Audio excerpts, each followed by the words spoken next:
Chris Long of Reno, Nevada, recently received startling news. 4 years after undergoing a bone marrow transplant for leukemia, Long learned that he now shares the DNA of his donor. Not only is the donor's DNA present in his blood, but it exists in swabs of his lips and cheeks. Even more startling, 100% of the DNA in Long's semen now belongs to that of his donor, raising fascinating questions about everything from crime lab identification to heredity. Here's what we know so far about this fascinating case of a so-called genetic chimera, and how it's revolutionizing our understanding of DNA, donor-recipient relationships, and crime scene forensics. After being diagnosed with acute myeloid leukemia and myelodysplastic syndromes, Long didn't know how long he would live. Both conditions impaired his body's ability to create new blood.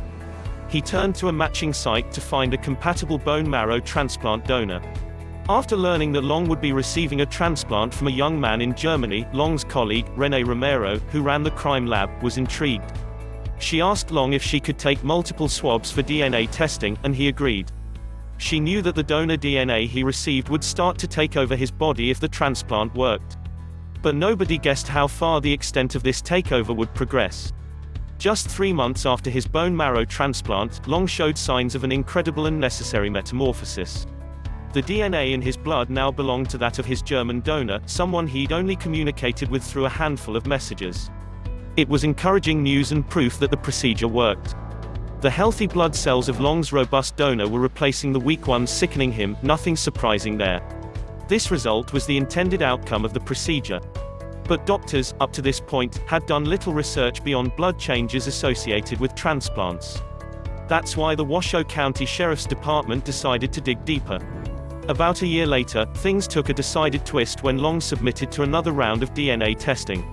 From his cheeks to his lips and tongue, the results contained the genetic material of 2 men, Long and his donor.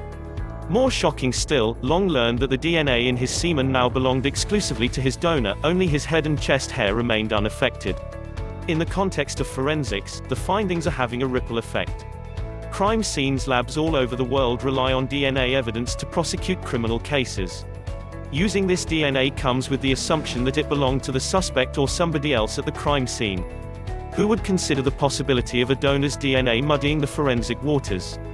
Another of Long's colleagues, Brittany Chilton, dug into the possibility of genetic chimerism further. She uncovered startling cases of mistaken identity. For example, the Alaska State Scientific Crime Detection Laboratory in Anchorage reported a case in 2005, where the victim insisted assault by one person. But the DNA they extracted pointed to 2 different perpetrators.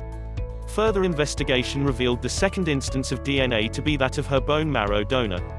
Chilton found other cases where DNA pointed to the wrong culprit as a result of a bone marrow transplant.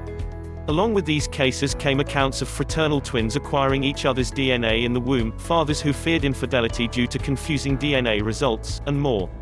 One mother almost lost custody of her kids as a result of DNA testing. Although there's still much to learn from Long's case, one thing's for sure. DNA represents a much more fluid identifier than previously thought. The complication of donor-recipient relationships is pushing the envelope when it comes to our understanding of genetics.